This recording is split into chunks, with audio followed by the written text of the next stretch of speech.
holding it for 3. As always, it's 45 minutes. I'm going to introduce our fabulous hostess, Jan Goodman, who will welcome you personally. Hello, everyone. Hello. So, for all of you who are wandering about and standing up on the sides, have a seat. There's lots of seats still, but once you sit down, then it seems like we're actually starting. And that's always comforting to the people who spent so much time organizing today's event. Pardon? Comment cards? We will be doing Q&A, but so okay. Okay, so sitting here, look where your names are, and then sit in back of your name unless you want to trick someone, in which case it's okay too. Okay. Okay, everybody, that was not a cue to start talking. It was a cue to stop talking. You guys, show some respect. Okay, that's okay. I can handle this group. Okay. Okay, so first of all, I want to welcome the West LA Democratic Club. So happy to have you here today. And so happy to have all of you other people who care about the environment, who are here for Earth Day, Solartopia, Diablo, and many other things. So I just want to give you a super brief rundown of the day, and I will start out giving you some housekeeping hints. The bathroom is over there. It is in the circular part, the tower. So if you head to the tower, there's a door on the outside of the tower. That's where the bathroom is. If that's full, you can actually go through the kitchen. There's another bathroom there, and you'll see directions for that. So we're going to have 2 panels today. We're going to start out with this. Thank you. Okay, so we're going to start out with this lovely group of people, and then we are going to go straight through to another panel. And, you know, if you need to get up for a bathroom break or a coffee, to get some coffee, just quietly leave, come back. Quietly. And all you people over there really are seats. Have a seat. For some reason, people tend to think if they're standing up, they get to run their mouth. But they don't. Okay. So then we're going to do the second panel. We're starting late. We're going to try to run right through it. But it's going to be interesting, so you'll all be happy to be here. Then we're going to do the second panel. Then we are going to adjourn to the other side of the yard. We're going to have a concert by Will Ryan and Paul Dutch Newman, and more potluck. And then at 7:30, we are going to have the delayed Bernie live stream in the living room. So that will be at 7:30. And then you get to sleep over. And tomorrow at 4:30, we're having a wine and cheese fundraiser for Jackie Goldberg, who we really need to elect to stop the privatizers. So, and that's going to be tomorrow from 4 to 6. And then next week, you get to sleep over all week. Next week, at 6 o'clock, we're having a Tsunami of Comedy, which is going to be a fundraiser for ADA, and it's an all-star cast, and it will be a lot of fun, including games such as pin the orange toupee on the jackass. So, and that is a low-ticket fundraiser, and it will be a lot of fun. It's only $20. And I think that will take us into next week, so that's a long way. Right now I'm going to introduce to you Harvey Sluggo Wasserman. Hey everybody, how are you? Underneath this shirt, I have a Colin Kaepernick shirt, and I kneel, but then someone would have to help me get back up. So we won't do that. I want to thank you guys, Kara and Molly, for this incredible event. Let's give you guys a hand, please. It's amazing. It's wonderful to be here. Jan and Jerry are the greatest hosts, and it's just, we owe them so much. Jan, thank you so much for doing this. I'm honored to be with all of you guys here. So my basic thing, and I'm going to pass this out. Molly, could you just put this out, or just hand it to someone there? Thank you, I appreciate it. These are 30-year-old clippings. My basic focus, this T-shirt, No Nukes, we invented the phrase no nukes on a hippie farm in Massachusetts in 1973. And we stopped the nuclear power plant from being built there, and I have been doing anti-nuclear stuff since then, since before all of you were born. I was arrested at Diablo Canyon in 1984. I did 3 lovely nights in the San Luis Obispo County Jail. Highly recommend it. I was with 10,000 of my closest friends, and we still unfortunately have Diablo Canyon going. And we've been begging the governor. We have circulated a petition, which is at the front there, and to ask the governor to please have Diablo Canyon inspected. I want to thank Senator Ben Allen, who's the first member of the Assembly, the legislature, to sign on with us on this. Thank you, Ben. State Senate, and Henry, and you're on the case, Kevin, and everybody. So what we need to do, we know that Diablo Canyon Unit 1 is falling apart. There is no greater threat to the health and safety of all of us in LA, and I live in the Valley. I have 3 grandchildren around the corner. God forbid something happens at Diablo, we are toast. And these reactors are more than 30 years old. They're being run by a company that's in bankruptcy, for God's sakes, that blew up a neighborhood in San Bruno in 2010 and killed 8 people, that burned down half of Northern California and killed 80 people, burned down 12,000 structures in Northern California, and these are the people that are running Diablo Canyon. This is not reassuring. Now, they are in bankruptcy. And they also have, I love this, they have a federal probation officer. You know about corporate personhood, this is a company that has a probation officer. But we have not been able to get a rise out of the governor or the bankruptcy court or the probation officer to get these damn plants inspected. Now, we don't trust the Nuclear Regulatory Commission. 3 of the 5 members of the NRC are Trump appointees. Having the NRC inspect a nuclear plant is like having Trump do your taxes. Forget about it. So we want an independent state commission to go in there, mandated by the legislature, to go in there and inspect these 2 reactors. These reactors are losing money. They cannot compete with solar. And by the way, if you're interested in having your home solarized, Amir is over here. He has a table. He will tell you exactly how to do it. I always get asked how to do that. We have abstract answers. Now we have a specific answer. Tom Camarella and Paul Newman are here. They've actually having their house done. So talk to Amir about that. We know that solar is better. We know the Green New Deal is the way to go, which is what RL is working on. We have 65,000 people in California working in the solar industry. That's more people than are digging coal in the whole United States. So and California is going to lead the way in this. So we need the legislature and the governor to take over, kick the feds out of Diablo Canyon, and get it shut down. Certainly, at very least, get it inspected. And we know we can win this. In 1974, Richard Nixon said there'd be 1,000 nukes in the U.S. by the year 2000. In 2000, there were 104. Now there are 98. We need these 2 at Diablo to shut. I don't sleep at night because of Diablo Canyon. Neither should you. So let's get it shut down. Thank you so much, Kara. Thank you, Molly. No nukes, everybody. Let's get it done.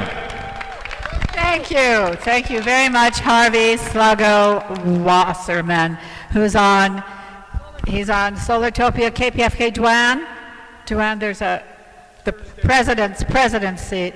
Sorry, Peter. Well, hi. Hi, thank you all again for coming to our West LA Dem Club. Green Dream campaign launch in honor and celebration of Earth Day. Where's Jan and Jerry? Where are they? They are so amazing. Thank you, Jan. Thank you for opening your home to us. This is really special, really, really special. You're just always there for any good cause. You really do it for us, and we appreciate it. And you try to make everyone feel comfortable and at home.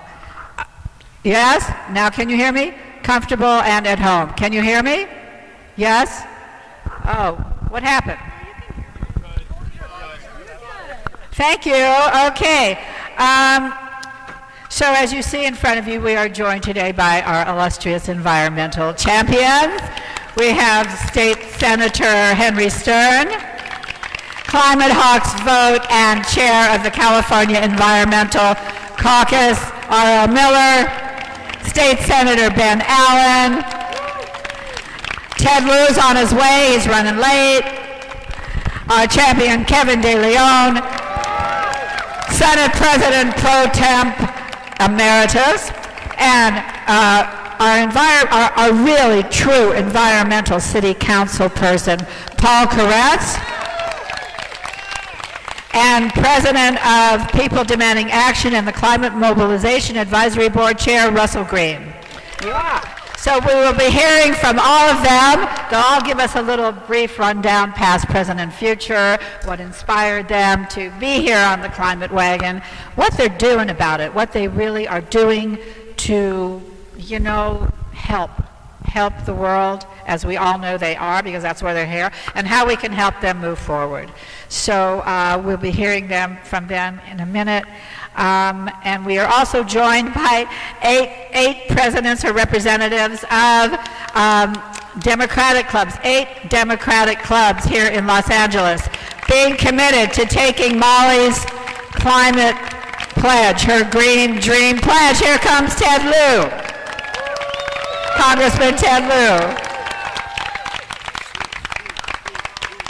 And so we will introduce them all when they come up to you to take the pledge. I also want to welcome Honorable Jan Perry. Where's Jan? Jan Perry, who is running, who is now former city councilwoman running for State Board of Supervisors, BOS. Yes, the Honorable Betsy Basler. Yay. We've got the DNC member, our most progressive DNC member, Susie Ann Shannon. Lila Garrett is here. Anyway, this is a great crowd. Thank you all for coming. The creator of the Green Dream campaign, the person who actually brought us all here together, or at least the West LA Dem Club and our other Dem clubs, is our club's state and national chair. She's an Al Gore climate reality leader from the Climate Reality Project, and is also a conscious living instructor. Molly teaches yoga, holistic wellness of mind and body, meditation, and the joys of being vegan. Just ask her, right? To that end, she's written a wonderful cookbook. It's called the Yogini Linguini Vegan Cookbook, which is available on her Molly Basler website, mollybasler.com. So she is passionate about saving our planet, our Mother Earth, and it's my pleasure to put this together with Molly and to welcome her.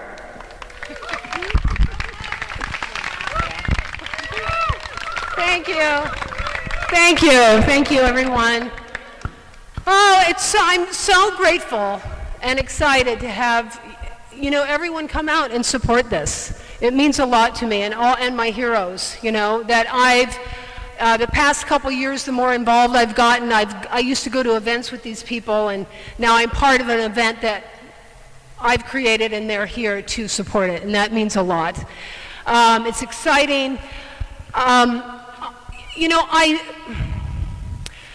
The more I go deeper into what is going on with the planet, the more I study, the more I learn.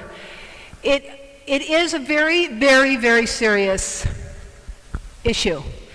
And we're all here together, and it's joyful, and it's really good, but we need to get down to basics, like no more plastic. That's fossil fuel. Okay? No more plastic.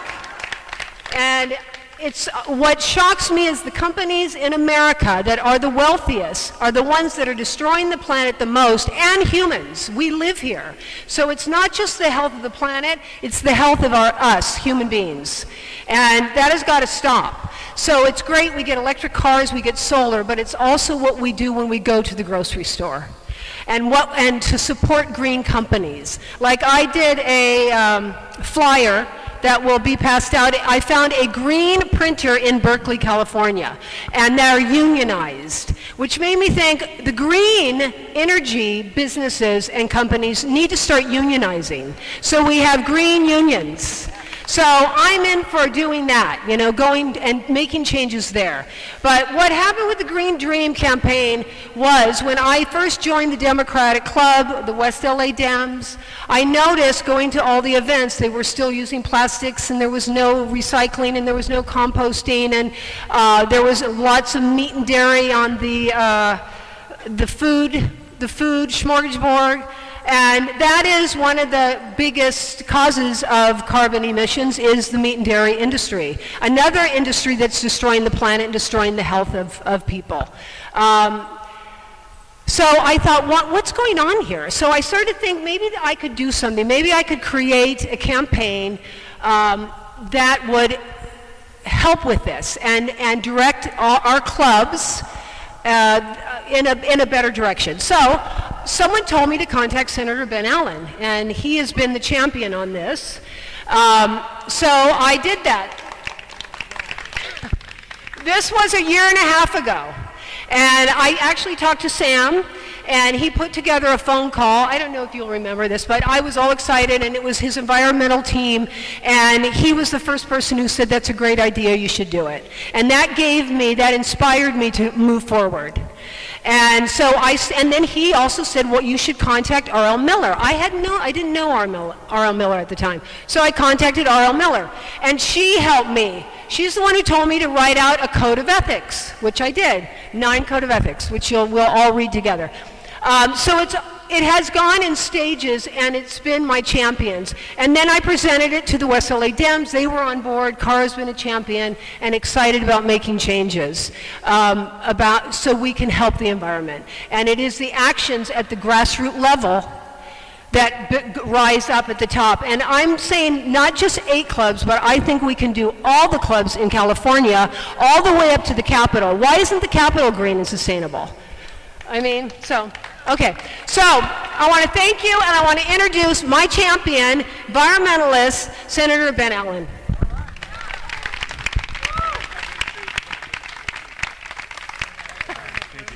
Thank you so much.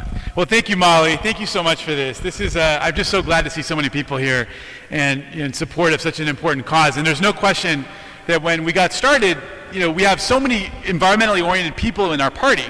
And yet you go into a campaign headquarters and everything is so fast-paced. It's all about, how do you just make it all happen quickly? And so people just go buy tons of bottles of bottled water, and we're all spending so much money on flyers and mailers and all sorts of stuff in our campaign offices that are just not that green. It's not that much more money to do the right thing in terms of being a little bit more green.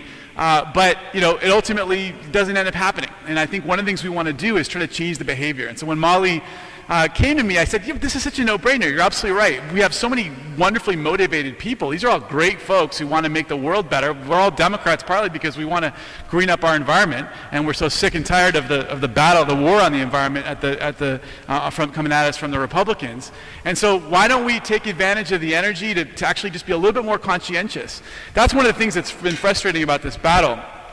So folks know that Henry and I and Lorena Gonzalez and a whole other group of legislators are working really hard right now on a bill that is similar in scope and ambition to what Kevin and Fran Pavley worked on with relation to climate and energy.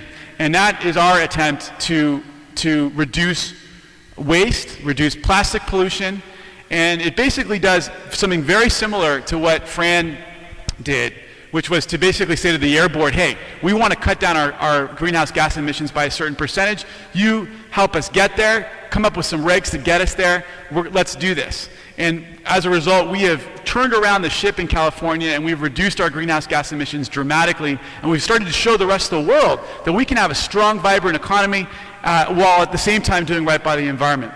We're trying to do the same thing with plastics pollution now. And part of the challenge we have, and we saw this with solar as well, it takes a little bit of a nudge from government, right? At one point, it just didn't, there was a time when solar was so expensive that it just didn't make sense to, people never thought that it would be possible for us to have solar on our roofs. And the same thing the same thing is true with plastic. It's so cheap. Virgin plastic is so cheap. It's part of the reason why it's so difficult now for us to actually make recycling a functional industry. A lot of people don't know this. Some of you were here when we had the ADA fundraiser a couple of weeks ago. But the really sad truth is some major changes have happened even in the last 5 to 10 years when it comes to waste. The Chinese don't want our junk anymore. We used to ship all of our recycling off across the Pacific, and they would have families that would literally come down to the docks and buy a couple bales and then basically sort out our junk for us.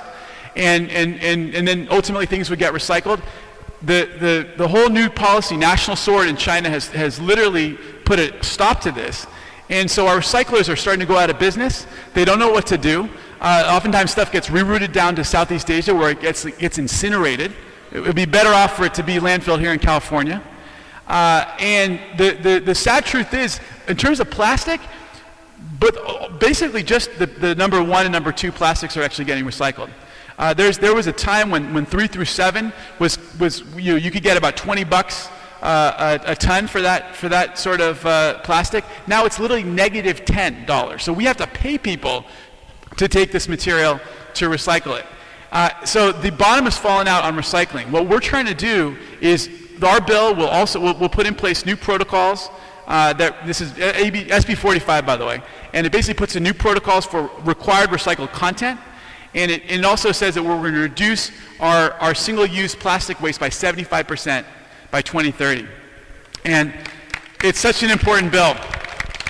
It's a bold bill, and I actually think we're starting to get some very serious momentum. I mean, it's got the support at the highest levels in the state assembly and on the Senate side, and I'm really starting to feel a certain amount of momentum here, and it could really be a game changer.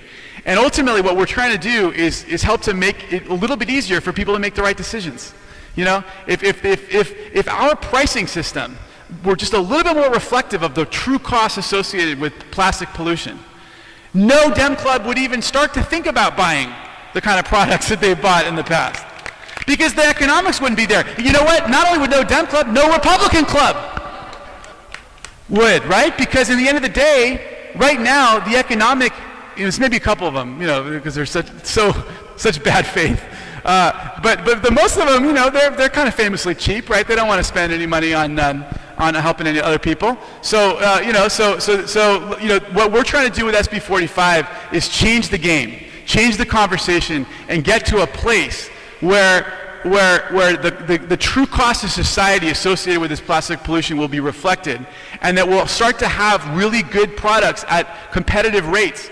Compostable, reusable, recyclable, truly recyclable, by the way, not just recyclable in the lab, but recyclable in real life. Because that's one of the big problems that we've run into, that a lot of materials, they get wet, they get covered in food, nobody's ever going to recycle them, and they end up in our landfill. So that's one of the things that we're working on that I think will really complement the efforts of the Green Dream team that we've been building here with our Dem clubs. I'm just excited that you're going to be leading the way in this effort, and I hope that you get the word out about SB 45. It's a really important effort. We've got a lot of good people involved, and I really do think that it has the same kind of bold, broad-based scope that we saw before from Kevin and Fran on the issues of climate change and energy resiliency and green buildings and all the other things that they worked on so hard. So with that, I want to just want to wrap up by saying how much I incredibly appreciate the work of all of our activists. You are there with us every single day. We've got such great Dem clubs in this area. I got to tell you, I was at actually a West LA Dem Club event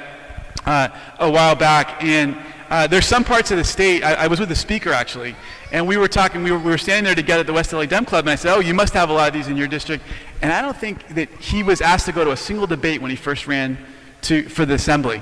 in his area. And one of the things we have to do is help grow more Dem clubs and more activism, more Democratic Party infrastructure in other parts of the state where there's more disadvantage, and work with them to work with them in a way that's actually going to democratize the environmental movement. It's something that Kevin talks a lot about. I'm going to steal his line when he says when we have people driving around used EVs who are listening to not just the Wait, Don't Tell Me, but Los Tigres del Norte, that's when we really know that we have democratized the movement, that we got to get it out there, we got to expand the base, we got to work with our Democratic activists and friends in East LA, in the Central Valley, in the Imperial Valley, as well as the Bay Area. So help us with that effort as well. Thank you for your activism. Thank you so much. How can we help you?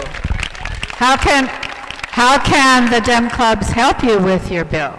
Yeah. Tell us what we can do? Well, I think part of what we need to do is raise the profile of the issue, get the word out to more of our fellow Dem clubs, get the word out to more of our fellow activists. Part of why you're so involved with the party is to help to keep the party accountable and the elected officials accountable. And there's a lot of members, there were some people, I had a bill a couple years ago that sought to phase out styrofoam. And it was a great bill. And the fact is, McDonald's got rid of the clamshell, 10 years ago, and they're doing just fine. UCLA got rid of it over 10 years ago. Those kids are eating just fine on the campus there. But the sad truth was we weren't even able to get it off the Senate floor. Even though we had a strong Democratic majority. It wasn't 2/3 yet, but we had a strong Democratic majority at the time. We know we have some colleagues in the Democratic Party who just there's an organization called DART Containers that produces most of the styrofoam, and they give out big checks to everyone every couple of years. And they were able to make the case that that this wasn't worth doing. And I think part of what we have to do is hold people's feet to the fire and make sure that they know that folks are watching them, that they're paying attention to their votes. I think a lot of our colleagues just go, cast the votes they cast, and they don't think that people are paying attention. And we need to make sure that they know that they're being held accountable. And so that when, at the convention in a couple months, make sure to know who voted the right way on these things, and go up to those members and say, hey, what's up, man? We thought you were going to be a good environmentalist on these issues. This is for the future. This is for our kids. This is for a sustainable future. We're watching you. What's going on? They need to hear this. They need to hear this from their constituents. We'll send you their names. Yeah. Okay. Yeah. Don't take questions now. No, don't take questions. Okay. They are. They're those Yeah. compostable ones. You know what? We're going to have Q&A at the end. That's what the bill seeks to do. Yeah.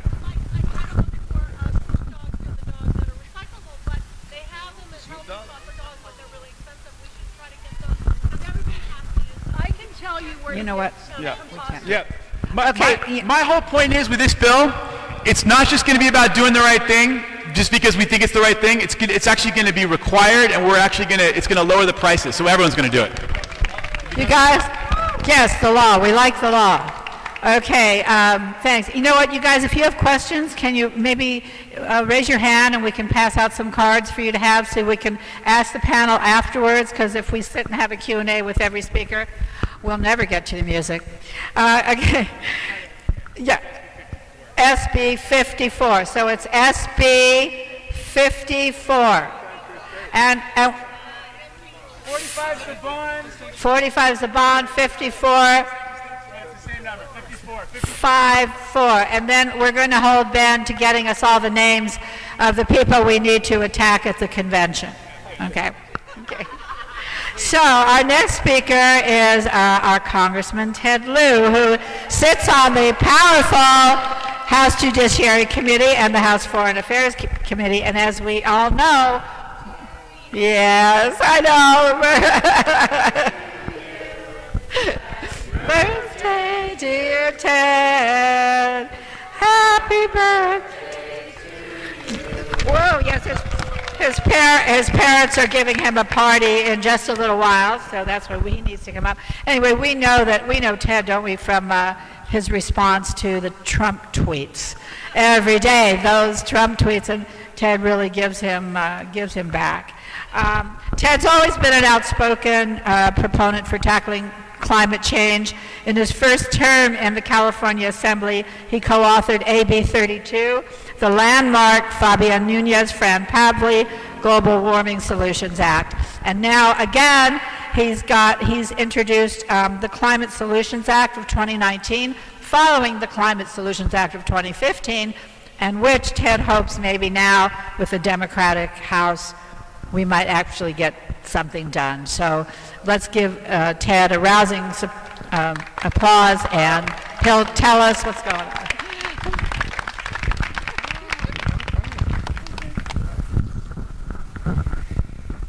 So I just turned 50, and everything seems a little slower now for me. Thank you, Cara, for inviting me, and Molly for your great idea of the Green Dream, and Senator Allen for helping implement it. I'm so honored to be on this great panel, and so thrilled to be with all of you. Having dealt with Donald Trump over 2 years, I'm just super excited to be in a group of people who can actually read and who accept science. Because we all accept science, we understand that there are measurements, and that these measurements show we're in a world of trouble if we don't start working on climate change. So one of the best things I ever did in the California State Legislature was to be a co-author of AB 32. And now that I've been in Congress, every term I introduce the Climate Solutions Act, which basically tries to replicate AB 32 on a national level.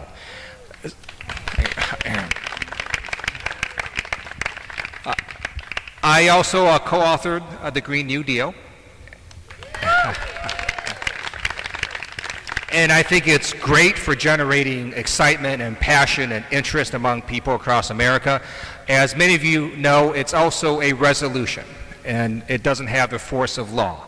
So what we would need to do is to have bills that implement components of the Green New Deal. So the Climate Solutions Act that I've introduced every term, what it does is it models itself, as I said, on California's AB 32. And the reason I think that California's climate change laws worked well is we didn't go out and say, hey, here's 891 specific things we want you to do to reduce climate change. What it instead said is we're going to set goals, and then we're going to give agencies immense power to take us there. So AB 32 set a goal of going to pre-1990 greenhouse gas levels by 2020, and then it gave the California Air Resources Board the power to take us there. So my legislation is similar. It says that by 2035, we're going to go to 100% renewable energy, and by 2050, we're going to go to 80% reduction in all greenhouse gases. And then it gives the Department of Energy and the EPA the power to take us to those goals. So that's essentially what that bill does. And every passing year, we get more and more support, more and more co-authors.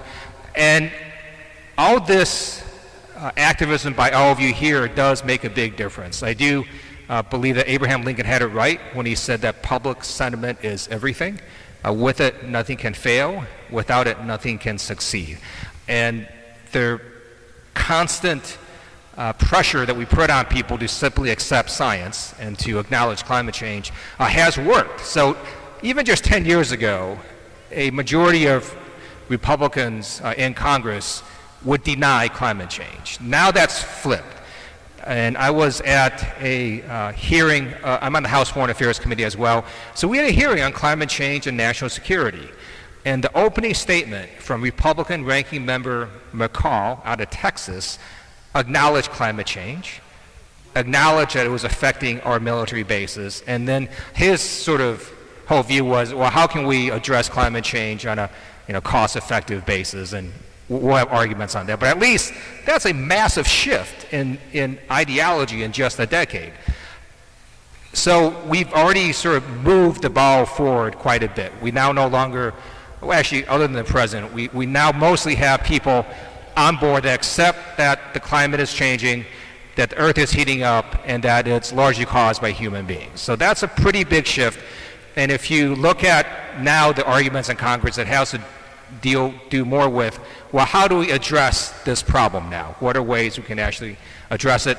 So in addition to the legislation I've introduced, I've also co-authored the House Democratic Caucus bill to put us back into the Paris Climate Accords. And as you know, it's conveniently timed so that we actually don't have to get out of the Paris Climate Accords if we replace this president next November.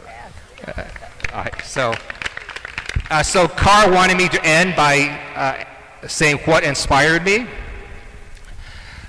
So I was, I remember reading this quote one day when I was on the Torrance City Council.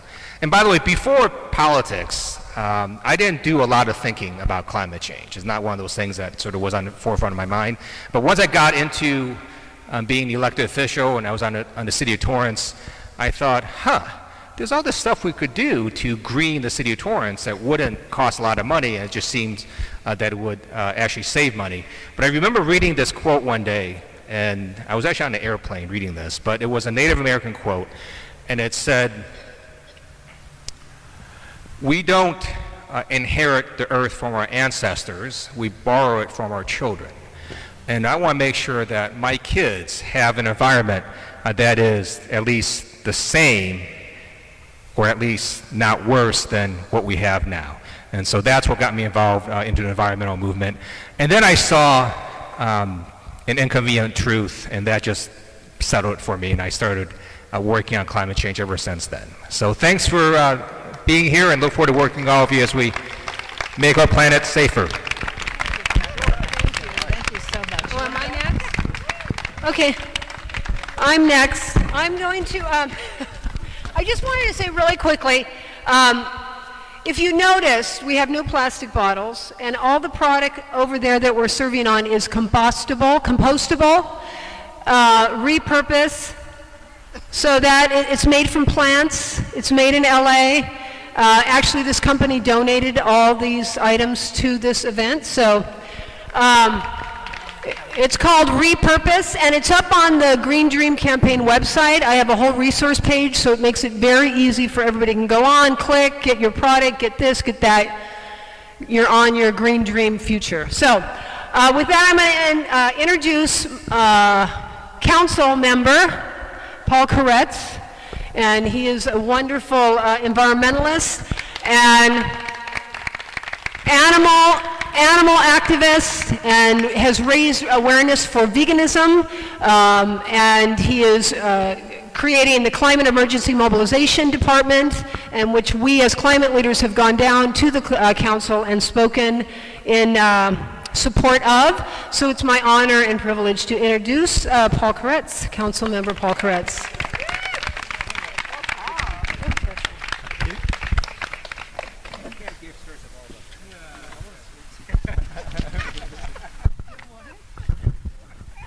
Well, thank you everyone for being here, and thank you to our hosts for having us at their beautiful home.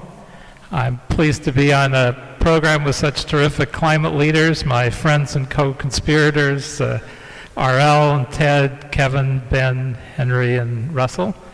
And when Molly first told us what she had planned, I was pretty excited.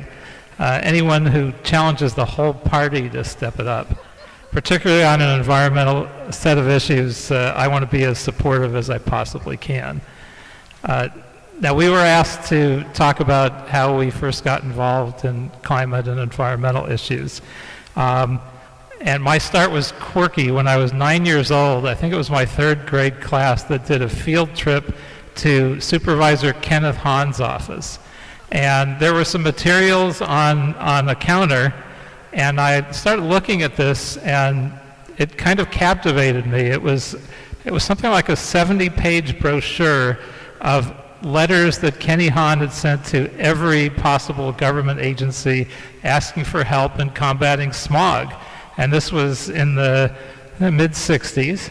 No comment on my age, but you can do the calculations. Every letter was followed by a letter back saying, we don't give a damn. Whatever it was, federal government, state government, there were 50 letters. And I thought, oh my God, smog is terrible in this city. How could this be? So that really piqued my interest. I was driven more to get involved in air quality issues in junior high school and high school because I was a runner. And I was kind of a stick. I was the same height and I weighed about 50 pounds less. So, looking good though. Oh, thank you. So I've lost a little weight to even get here, but I was a stick. So, but I ran a little track and a little cross country, but it burned my lungs. And so I would run the minimum when I was at school, and then at midnight I would run all over the city of Los Angeles. Scared the hell out of my parents because I really shouldn't have been running all over the city of Los Angeles at midnight. But the chemical reactions were less. And I realized then we had to do something, and I've been involved in one way or another ever since. When I was around 17, I was involved in the fight against offshore oil drilling when they were talking about leasing it out. So I organized a group on a 3-day weekend. My friends and I gathered 15,000 signatures in the Santa Monica beaches to get a start to that. And when they actually leased out although they were never drilled, they leased the California coast. And so a group of friends and I created an organization that wasn't very long-lived called the California Citizens for Political Action. But the most useful thing we did is we took up a collection, we raised $9,000, and we bid on the smallest, most environmentally sensitive oil lease, the one that we thought nobody would want, and we were right. So they had this giant event with about 100 TV cameras from all over the world and journalists, and when they read our bid, California Citizens for Political Action, the guy almost turned green that read it. And when we came out with bags and paid $9,000 in change, which, by the way, you cannot bid in cash any longer for things like that, too, to us, it got a lot of publicity. We were in newspapers all over the world. Our goal was to make it look as silly as it was to lease out the California coast for a pittance to oil companies. We did a press conference and told them we were going to drill with a diver and a spoon. And I think we at least contributed to making it look to be the farce that it was, and it never happened. So eventually I got elected to the West Hollywood City Council, did a few environmental things there. I think I had one great idea that almost worked. When the EVs came out, the EV1s, which I think was around mid-1990, I thought, well, what will stop this from being universally accepted, and I think it's still true 25 years later, is there aren't a lot of charging stations around. And it's really inconvenient to drive when you know you could run out of charge in an all-electric vehicle. So I thought West Hollywood is very central to all of Los Angeles. Let's create an ordinance where we have to put in a huge number of charging stations. And so we passed the ordinance, and there would have been charging stations at supermarkets and just about every public place, and more than we have now even in the city of Los Angeles yet. But the EVs were recalled by their manufacturer. It killed that off for a few years. By the next time it would have been appropriate, I was out and in the state legislature, and the city never really followed the ordinance. So I missed what was a great idea. We still need to do that now, is put thousands of charging stations out on the streets, which I've been pushing for years. And I was also a co-author of AB 32. And when we did it, 2020 seemed pretty far off, and the impacts of global warming seemed pretty far off. I got a tie with polar bears on it when I first became aware of global warming. I feel like it's around 30 years ago, but I thought we'd see the impacts 2100, maybe a little sooner, but the fires and floods and daily disasters somewhere in the world every single day was not something I expected. So since I got elected to the council in 2009, I have been pushing on climate change and global warming just about every day. I started by pushing the DWP to get rid of coal, and people thought I was nuts when we first started talking about it.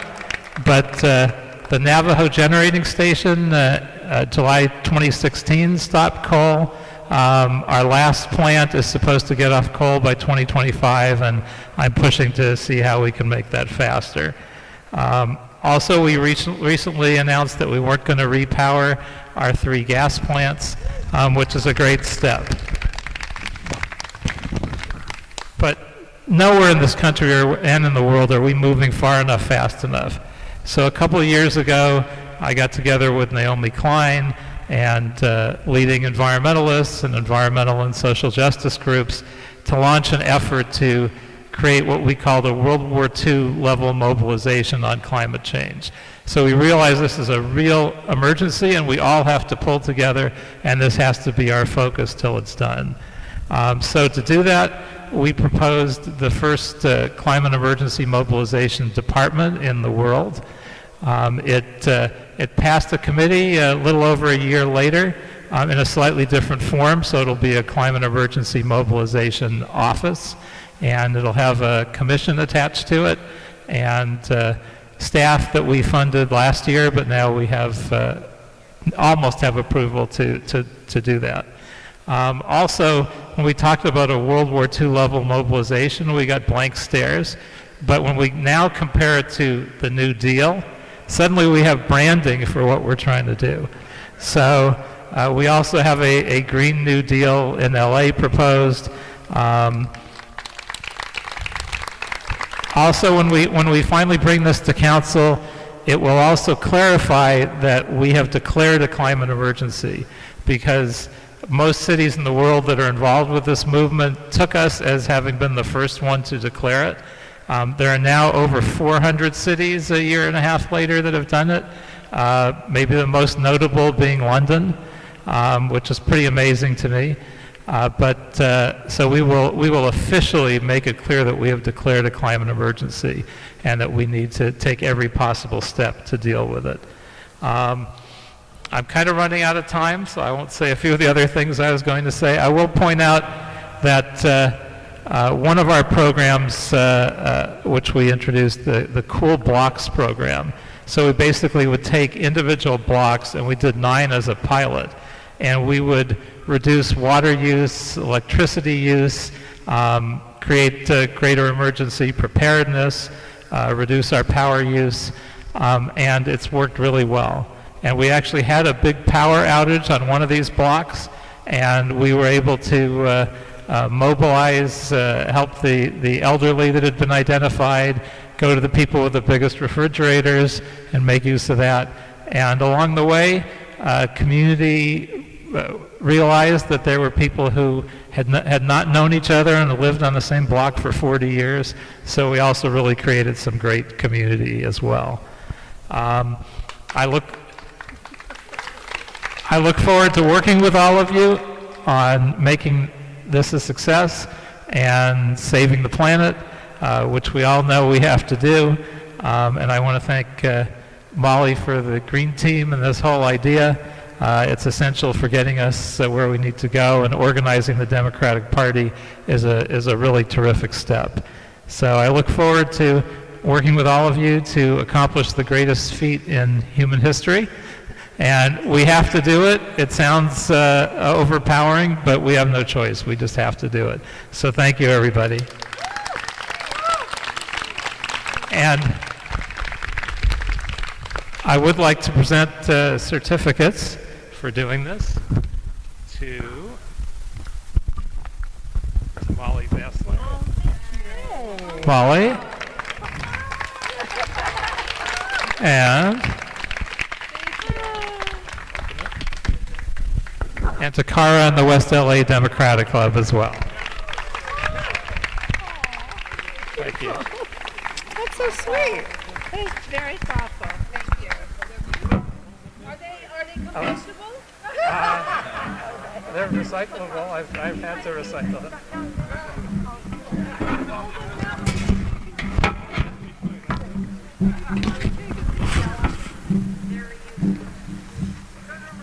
Here they are. They're very beautiful. Stand up and space them out so I take photographs. Oh, want to take a photo? All right, let's do it. Yeah.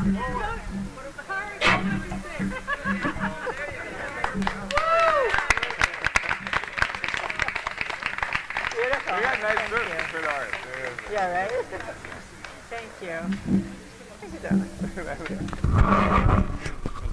I shouldn't say this, but I do want to say I hope we add an environmental champion to our city council, because we do not have that many council members that I can count on for every single vote, and I hope that one of your speakers will be one of them. So thank you.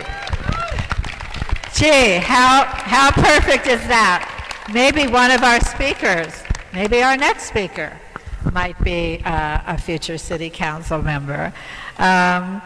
Because State Senator Pro Tem Emeritus and current candidate for LA City Council for the 14th Council District, Kevin Deleon, has long been a champion of environmental protection, environmental justice, clean air, and clean energy jobs in California. His first assembly bill was AB 31, which has resulted in park projects in low-income and park-peer communities across the state, from up in Eureka down to El Centro. First bill, you know, so yeah, he's an environmental champion. Recently, Senator Deleon was referred to by world-renowned author and journalist Thomas Friedman in an op-ed in the New York Times as an unsung hero of the Greene movement.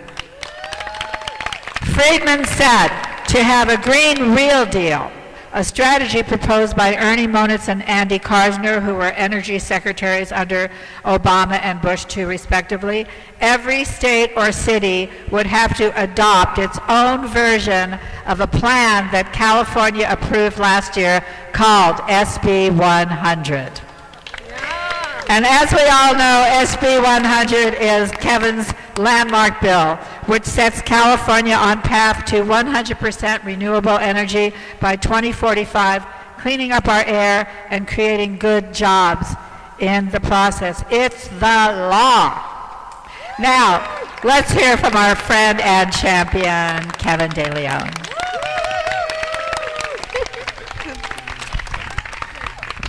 Thank you so very much. Let's give it up for Cara, please. Let's give it up for Cara and Molly. Thank you so very much. Democrats, how are we feeling today? I said, Democrats, how are we feeling today? It is great to be here with each and every one of you, to be with champions like Ted Lieu, who's our voice in Washington, D.C. Great senators, you know, two twin pillars, you know, Benjamin Allen and Henry Stern and Dicka Stern. You know, they are our voice, our champion in the California State Senate. They're our eyes and ears as well. You know, they are championing the policies that move a community, move a state, move a nation. So we want to give it a special thank you to Ted, to Henry, and to Ben Allen as well here. Ted's got to leave because Ted has a birthday party to celebrate. Okay, my friend Ted. Let me say something quickly about R.L. Miller. R.L. Miller is the sharp tip of the spear. If you're a member, if you're a Democratic member of Congress, if you're a Democrat state senator or state assembly member, you don't want a phone call from R.L. Miller, because that means you are messing up and doing something wrong. And trust me, I have seen her, you know, browbeat very powerful politicians in the state of California. This is a woman who can get it done. This is a woman who helped put SB 100 across the threshold. Let's get up for R.L. Miller. We have no bigger champion than Paul Koretz, you know, PK, on our City Council of LA.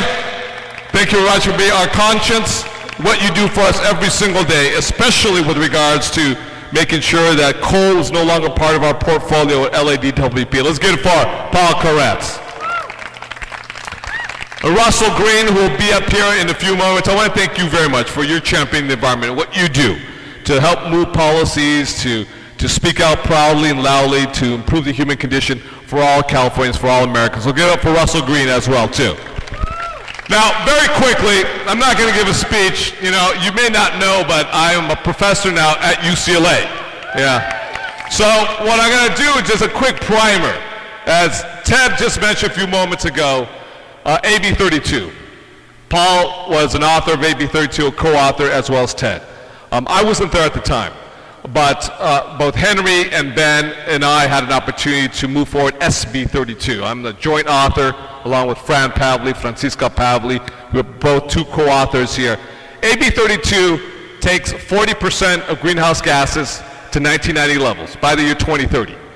SB 32 takes it to 80% of 1990 levels by the year 2050. Let me be very clear. These are the two premier landmark measures in the entire world that sets the very clear goals legally of where we need to be at by those specific years. So the question becomes, how do we get there?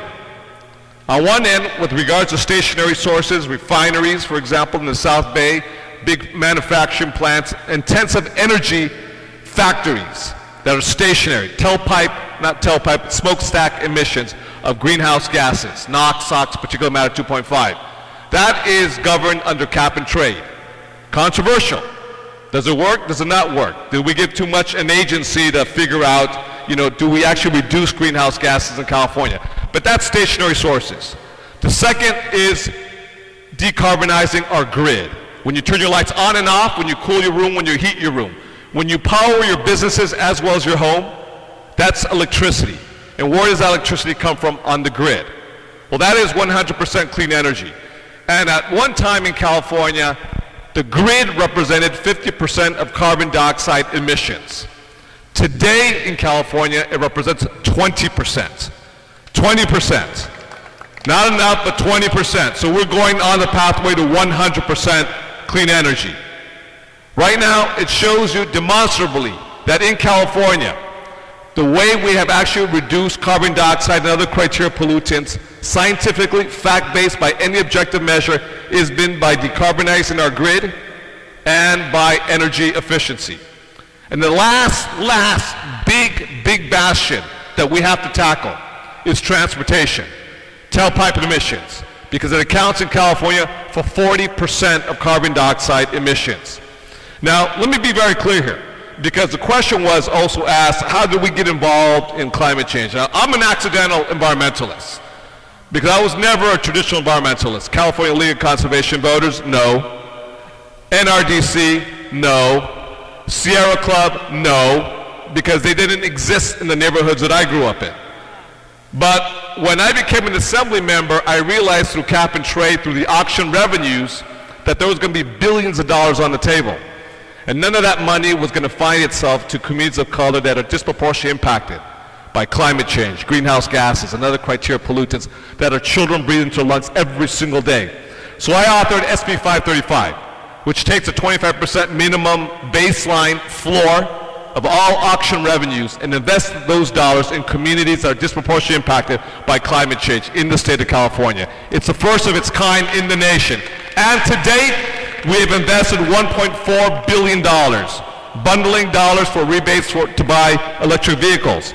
Maybe not a Tesla, but you can get an EV on the secondary market, or a Leaf.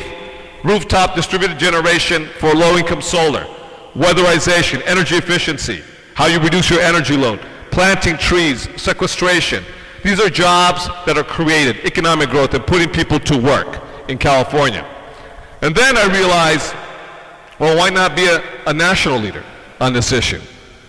And this issue is not just about values. It's about leadership.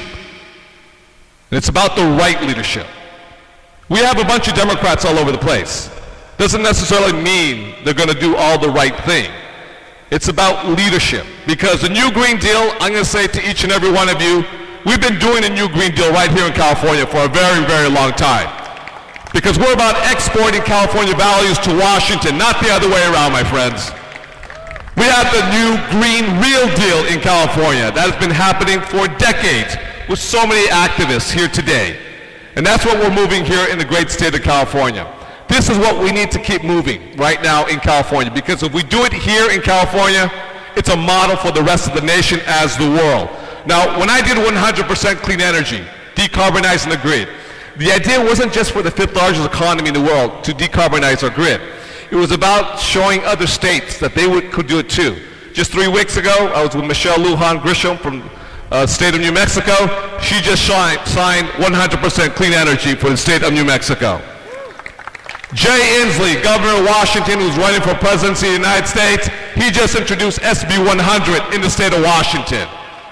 The states of Illinois, Massachusetts, Connecticut, New York with Como, Maryland. These are all states that have introduced 100% clean renewable energy in their respective state legislative bodies. My friends, this work is going to get done at the subnational level, not in Washington, D.C.